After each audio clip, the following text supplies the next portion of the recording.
araw Pilipinas, ako po Senyuy ng What's News. Bato, nasaktan daw sa ginawa ni Hontiveros. Hindi po ito tungkol sa kanya lamang o sa akin lamang o sa kahit sino sa amin.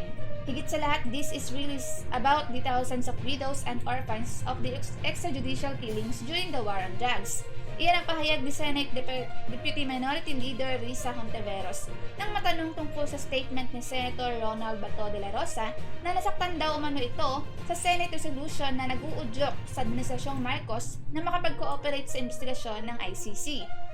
Ayon kay De La Rosa, nasaktan daw umano siya dahil sa ginawa ng itinuturing niyang close friend. Magkaibigan kasi at magka-batchmate sa Philippine Military Academy si De La Rosa at ang yumaong asawa ni Hontiveros na si Francisco Baracal Jr. Para kay Senator Bato, personal ito para sa kanya dahil isa siya sa mga iimbestigahan ng ICC. Ipinunto naman ni Hontiveros na ito ay patungkol sa accountability ng gobyerno sa libo-libong mga biktima ng extrajudicial killings na 7 taon nang naghahanap ng katarungan. At para pag-usapan tungkol sa balita yan, kasama po natin ngayon kay Eri, Gama at Popoy. Bigla siyang nanlambot. Personal daw sa kanya, syempre. Ikaw nga yung involved eh. Oo, imbestigahan ka. Yung personal sa'yo. Hindi, tsaka kung wala kang tinatago, bakit ka nagpapanik?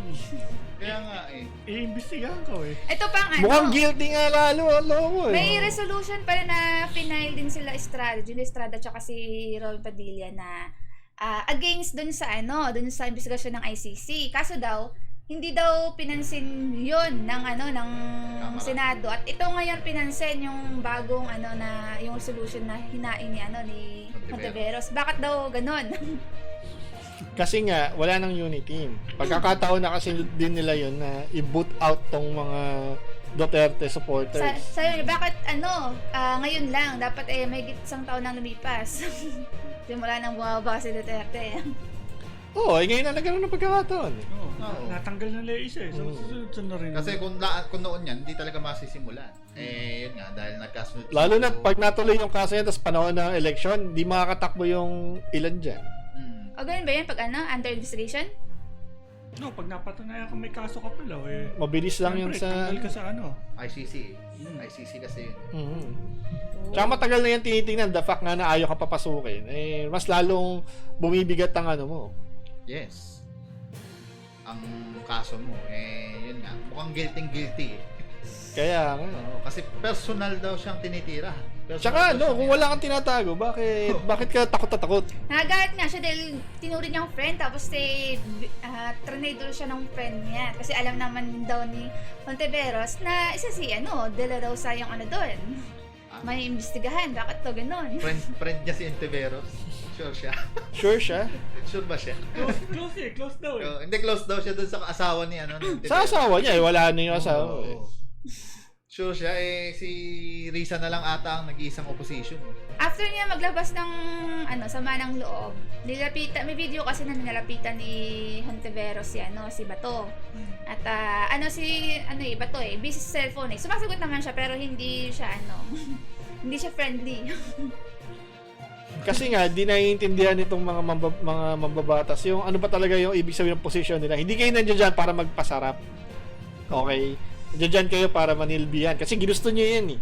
Kayo nagpumilit na tumakbo. Kaming mga ayaw tumakbo. Kaya hindi kami nagpapa-peer pressure dahil ikaw tumakbo. Ginusto nyo yan. So, i-expect ng tao na kayo ay magpe-perform ng ayon dun sa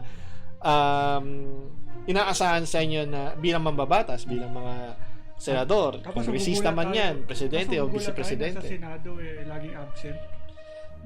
Ginagawa lang ay sarap ng buhay. Sana laging ganito, kalagitnaan ng pandemic, di ba? Noon pa lang sarap nang dukutin sa sa screen. Grabe. Pero yun nga, bakit ngayon biglang bumabagang buntot at nagdadrama na nasaktan? May feelings ka pala. So, di mo ba naisip na yung mga tao napahamak dahil dyan sa unsuccessful naman? Kayo mismo, si Duterte mismo, aminadong hindi successful ang drug war. Yes. Diba? Hindi nga bumaba ang dami ng mga ng mga dumarating na droga sa bansa eh. Dumami pa yata lalo. Nagmahal lang. Mga tinatarget lang nila, user na Oo. may Yung elite. mga malilit na pusher. Yun lang naman yung kaya ng ano eh. Kaya ng ano natin. Pero yung ano mismo, yung makinari, ang batag doon. Yung pinaka mga ano, Mga drug head. lords, mga heads, eh, hindi nila nakakukuha. Tapos may drug lord pa nga na ano na may kaugnay dun sa anak ni Duterte. Eh, yung apo nga lang ni Gloria, nahulihan ng droga. Di naman na, wala man lang nangyari. Yung kay ano, yung apo ni Gloria, pinakawalan din yun eh. Kaya nga, so napaka-unfair. And dahil dyan, dapat lang na yung darating sa inyong ano, managot kayo doon sa mga kabalbalan nyo. Di bali sana kung naging successful yung ano masasabi natin, sige, collateral damage sila. Na kahit na pangit pa rin isipin kasi ano supposed to be hindi dapat madadama yung mga inosente Yes. Pero nga, dahil nga may war on drugs nga daw, so may collateral damage. Pero hindi nag-work. Yun nga eh. Yung collateral damage, wala ding nangyari. So, talagang kailangan ng investigasyon dito. Napakasama ng pangyayari na yun. Wala din naman nangyari kahit napakaraming namatay. Paano kaya pag inaresto sila bato tas nanlaban daw? Ay, antay natin. Huwag sana magkaroon ng neck brace yung... Walang neck brace, Walang neck neck brace sa international ano. Si Duterte malapit na. Malapit na yan. Ayun na nga, nung nadulas nga, akala ko start na ba to? may pa-wheelchair na ka. Nung nadulas sa ano. Tapos, ayaw nga nila makialam yung ICC. Ang gusto sa Pilipinas lang daw, kasi meron daw tayong, tawag dito, yung justice system, yung matino. Yun nga, hindi nga nag-work yung justice system. Kaya nga, kine-question ng ng ICC yung pamamalakad dito. Kasi nga, hindi nag-work.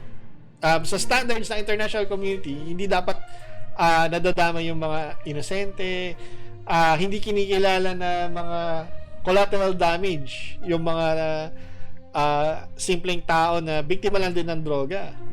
Kung may drug war kayo, bakit hindi yung mga drug lords, yung mga police na nagre-recycle ng droga ang hinuli? Wala. 'Di ba? Nagugulat na lang tayo sa balita na napopromote pa yung mga nakapatay na mga inosenteng tao. Tapos justice system, naalala ko yung kay Dilima na nung panahon ni Digong talagang yung mga kasama niya, mga kakampi niya nagbaliktaran. Tapos nung medyo okay na. Ulit na yun na daw ang totoo.